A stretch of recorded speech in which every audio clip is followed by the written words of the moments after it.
காலத்திற்கு ஏற்ப மாணவர்கள் தங்களை தயார் செய்து கொள்ளும் வகையில் தேசிய கல்விக் கொள்கை வடிவமைக்கப்பட்டுள்ளதாக முன்னாள் மத்திய அமைச்சர் சுரேஷ் பிரபு தெரிவித்துள்ளார். சென்னை நுங்கம்பாக்கத்தில் முன்னாள் மத்திய அமைச்சர் சுரேஷ் பிரபு தமிழ் ஜனம் தொலைக்காட்சிக்கு பிரத்யேக பேட்டி அளித்தார். அப்போது வளர்ந்து வரும் தொழில்நுட்பத்திற்கு ஏற்றவாறு மாணவர்கள் தங்களை தயார் செய்து கொள்ளும் வகையிலும் புதிய வேலை வாய்ப்புகளை உருவாக்கும் வகையிலும் தேசிய கல்விக் கொள்கை உள்ளதாக கூறினார். As you know, normally the economy is measured from various angles. One way to look at the size of economy is to go by aggregation of the incomes of the people. That's the right approach, of course. But there are three main pillars which actually make economy grow. One is industry, one is services, and one is agriculture. Prime Minister Modi has, under his watch, under his leadership, for the last 11 years, he has worked on each of that in a very aggressive way. In industry, he came out with ideas for Make in India. He started Startup India. He started ideas for innovation. He started working on making sure that all the regulation which is counterproductive is reduced or removed. And he worked on all that. I was very happy that as a Commerce and Industry Minister, I could implement many of his ideas and put them into action. In services, which is the mainstay of India's economy, almost 60% of India's economy come from services. And services is the only sector which has the ability to produce more jobs. Because you know now, industry, by definition, new industry which will come up anywhere in the world will be driven by the technology. And when you say technology, more technology you infuse into industry, there will be less jobs. But if you don't put industry and technology together, then the industry will never be able to survive because of the competition which will come from other sources. Now add to this problem, the big challenge is now from artificial intelligence, from robotics. And so, therefore, the only sector which has a huge potential to create new jobs is services. For services, when I was a Minister for Commerce and Industry, we chose 12 champion sectors of services, 12, in which we realized that these are the sectors which are globally competitive, like information technology, like tourism, like hospitality. And we said in those sectors, we'll put money. So we gave actually money to states to put into that particular segment. So services is also one of the mainstay of India's economy and which is growing faster than industry or agriculture. Agriculture has been a challenge for India for a while, for a reason that when we became independent, 75, 76 years ago, the main source of GDP was coming from agriculture. More than 80% people were dependent on agriculture. So that's how the first industrial policy, it was actually industrial resolution, called 1956, just after independence, 9 years after that. In that we said that we want to create more industry through public investment. That's why we said the commanding heights of public sector. So all that idea was to wean people away from agriculture, because 80% people are not sustainable. There is something which we call disguised employment. That means people are there on agriculture, but there is no enough income for everybody. And as the size of family increases because of more people coming in, the number of people on agriculture increase also. The land remains the same. So this is a problem. So therefore agriculture has been one of the challenges. But Prime Minister Modi has worked on agriculture in many ways. He's trying to now promote organic agriculture. He's trying to provide market linkages to farmers. He gives to every farmer in a year 15,000 rupees. It is called Kisan Samman Yojana, the farmer, to honoring the farmer. And that amount is directly credited to his account. One of the key reform of Prime Minister Modi, in my opinion, which is cutting across not just economy, but generally, was digitalization. Digitalization is there in any sphere. Even the now technology like your TV, they work on digital technologies only.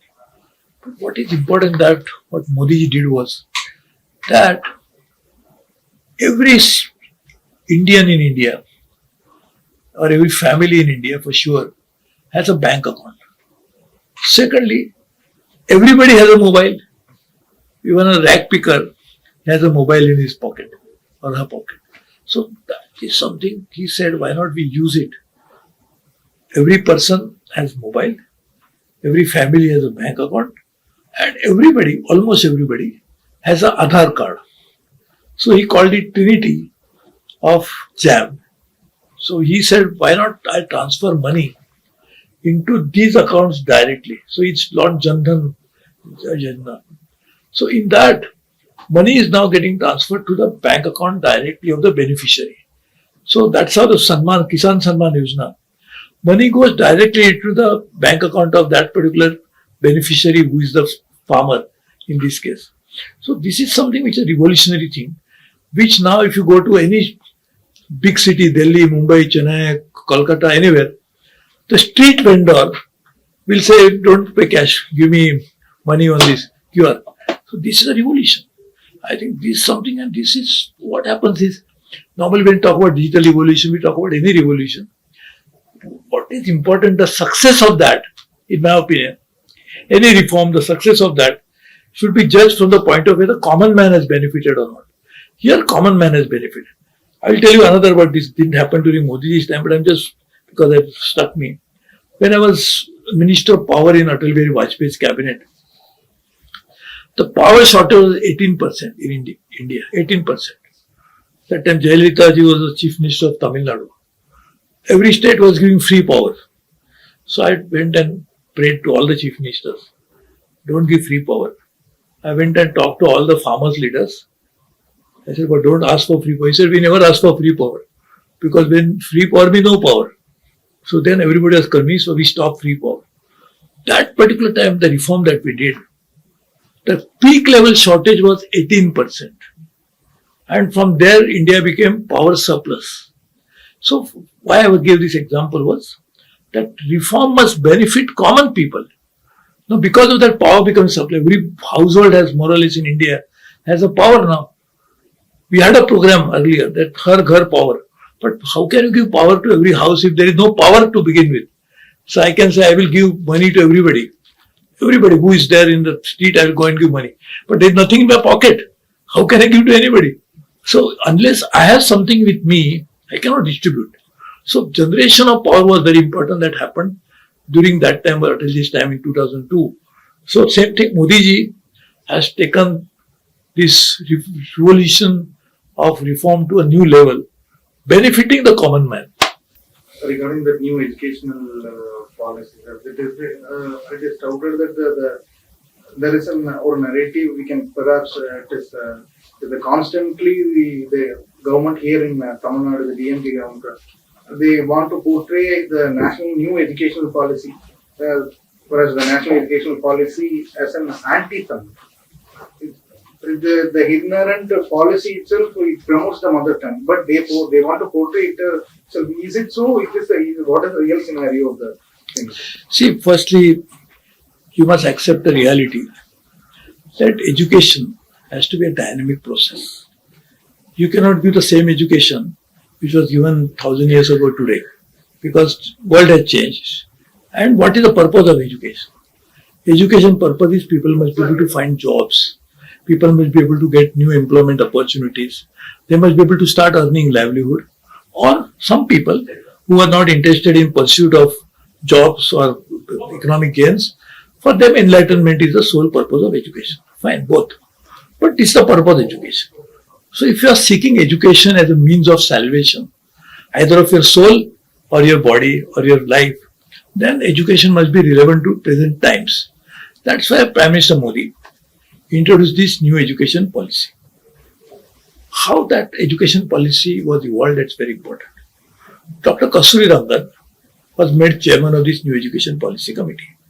Dr. Kasturi Rangan, as you know, is one of the finest scientists. He used to be the chairman of ISRO. And when we used to send space science, which has developed so much, he is the person who can be said to be one of the most important players in that particular activity. So what he did, he consulted all the state governments, many, not just all, many times, not just once. He had a huge round of consultations with almost all the stakeholders, with universities, chancellors, vice chancellors, teachers union, and everybody, education experts, and then they came out with the education policy. One of the cardinal principles of this education policy is that you should be able to get education in your own mother tongue.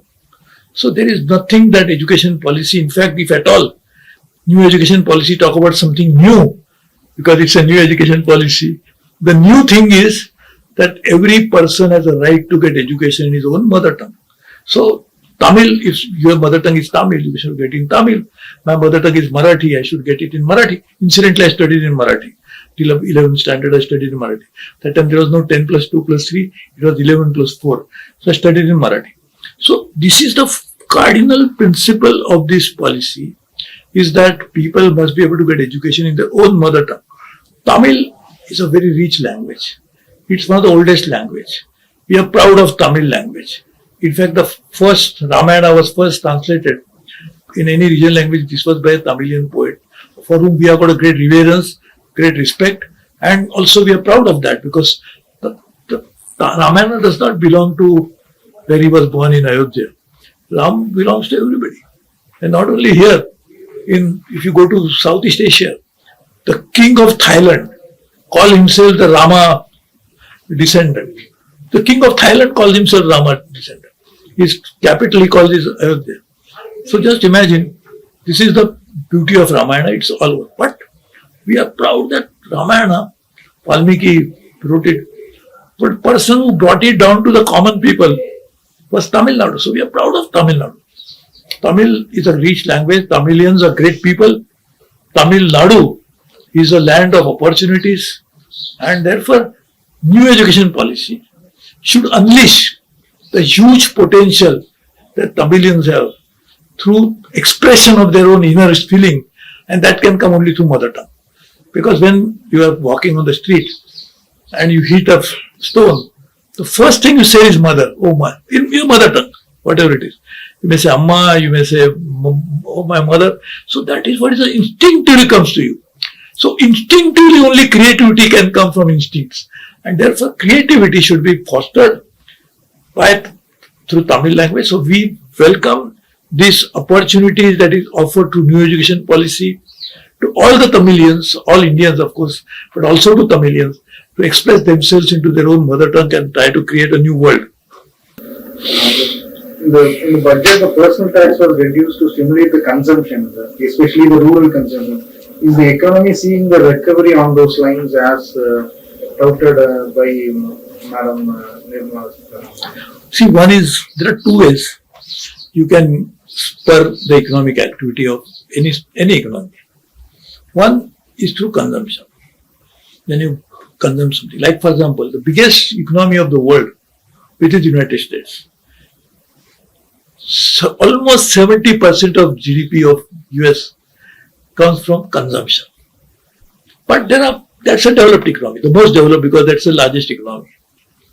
There are developing economies like India, where investment is also necessary. So either you can have a consumption-led growth or you can have a investment-led growth. Now investment-led growth, you would need savings, because if you don't have savings, how will you make investment? If there's nothing in my pocket and I go to stock market and say I want to buy shares, I have no saving, then I have to borrow from somebody and put money there. So savings are prerequisite for investment-led growth. Our savings rate has to improve considerably. It has gone down. It's a cause of concern. So we have to increase consumption and investment both at the same time. Now rural consumption is very important because most of the people live there. 2/3 of the population is still in the rural areas. So the consumption there is low. It will have overall impact on services, on industry, and even on agriculture. So to boost that, the budget has rightly put this as a right step in the right direction. And I welcome it as a chartered accountant, not as a politician. And therefore I think we should try to promote consumption, particularly in the rural areas, because basically we have a challenge that despite of GDP is so high, our per capita income is very low. So per capita income in rural areas is even lower than per capita income in urban areas. So we have to create consumption-led growth into rural areas. When what happens if they suppose if the consumption increase? Means what are they consuming? They're buying something, only then they can consume. So if they start buying more, the demand for those goods and services will actually create even a virtuous cycle of economic opportunity.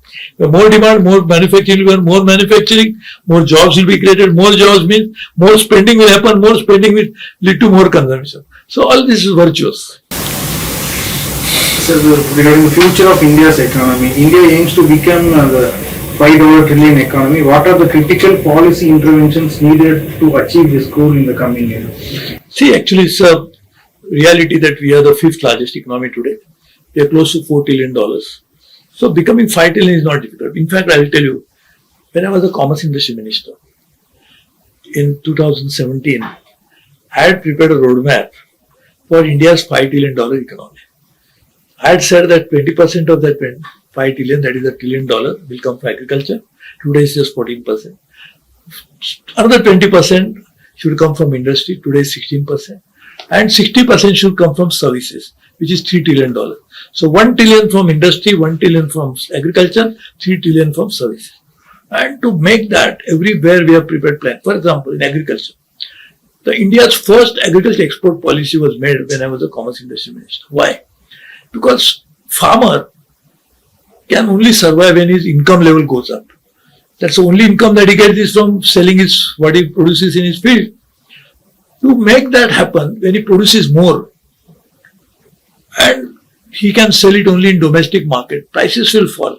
For example, if a farmer is in Trichy, he is producing something, and he can sell only in that area around him, and he produces so much more, people in Trichy are not going to eat more because he has produced more. They will eat only what they were eating earlier. So what happens? The demand is more, he has produced more fruits. And now the demand is not there for fruit. Fruits prices will fall because fruits cannot be stored. You have to sell it in a limited period of time. So therefore, to $5 trillion economy, I prepared this. Part of that was agriculture export policy, which took exports from less than $26 billion to $60 billion in a matter of last 7-8 years. So that income, where it has gone to the farmers. So therefore, $5 trillion is a reality. It will happen sooner than later. And make that happen, we must put everything in place properly. And I am very happy that Prime Minister Modi is a leader who has a vision and also ability to put vision into action. So I am very sure we'll achieve that target. The Modi government's economic reforms, under PM Modi's leadership, we have seen bold reforms like GST, Digital India, as you mentioned, and then Atmanirbhar Bharat. Which of these policies do you think had the most significant impact and why? So, say if you look at it, it's when we eat a food, we took on a platter, like if you are in Tamil Nadu, you eat more rice, and I like curd rice of Tamil Nadu a lot. So you end your meal with curd rice, I start my meal with curd rice, and also end with curd rice. So, platter, when you have a food, you have vegetables, you have some lentils, you have dal, you have everything else. So reform is also like a platter. You cannot just think about one. It's a balanced diet that will make your food but not only palatable but enjoyable. And therefore the same thing applies to reforms. So what Prime Minister Modi has done, you cannot single out only one of that. Many of these reforms are actually intertwined to one another. For example, there's a insolvency and bankruptcy code, which was a major reform for corporate sector, but also would help the labor. How? Because earlier what used to happen was, like you remember there was a time, textiles was a mainstay of India's economy. In Mumbai, in Ahmedabad, in Punjab, even in Tamil Nadu, it was a major textile centers. If you go to Coimbatore, the Lakshmi Machine Works was one of the top class manufacturers of machines in the world, not only in India. They used to export to many other countries in the world. So what happened to the textile industry in Mumbai? So if you say that this was a textile mill, now there are offices there come up all over. Kamla Mill compound, that's a major set for office. So what is Kamla Mill? That was textile mill, it's gone. So that's why if there was an insolvency and bankruptcy code at that time, what would happen? That company would have gone into liquidation, assets could have been sold, labor would have been given money, And the same capital which is realized by sale of asset could have been reinvested into something more. So no more jobs could have been created. Here everything got stuck. The machines must have been sold for a scrap, for nothing else. So therefore these reforms like this are very interlinked, interned, and also in a way inseparable. So I think this is something which I must congratulate Prime Minister Modi for coming out with such a comprehensive package, like a platter which is very balanced diet we eat. Finally, the advice for young entrepreneurs. Sorry? Your advice for young entrepreneurs. See, our strength of India is entrepreneurship. Every Indian is an entrepreneur. Every farmer is an entrepreneur. In fact, farmer is a better entrepreneur than the entrepreneur that we know of. Why? Because there are two things which are unique to an entrepreneur. One is the entrepreneur takes a lot of risk. Nobody takes more risk than the farmer, because he's always looking up whether rains will come, and he's looking up that rain should not come at a wrong time. So both are disastrous for him. So he's the biggest risk taker. Secondly, efforts. Who puts more efforts than farmer? Not only he works, his entire family works in the field. There is no weekly holiday, there is no sick leave, there is no privilege leave, there is nothing that he can go on vacation somewhere, nothing. He works all the time. So Indians are by nature entrepreneurs. And the farmers being the mainstay of India's society, you can see that entrepreneurship there. But I think today the entrepreneurs have a great opportunity because world is going through turmoil. We are in a big trouble. The entire world is changing so fast. Geopolitics is redrawing the entire strategic landscape of the world. At that time, entrepreneurship will have an opportunity. Because when there is, see, if you are fighting a war, there earlier days the war was fought, they used to go and circle a fort and they will just camp there, waiting that one day we'll get some opportunity and we'll enter the fort. So if there is no crack, there is no way that you can enter the fort. So today the world is redrawing, that means there is a crack, there is a new opportunity.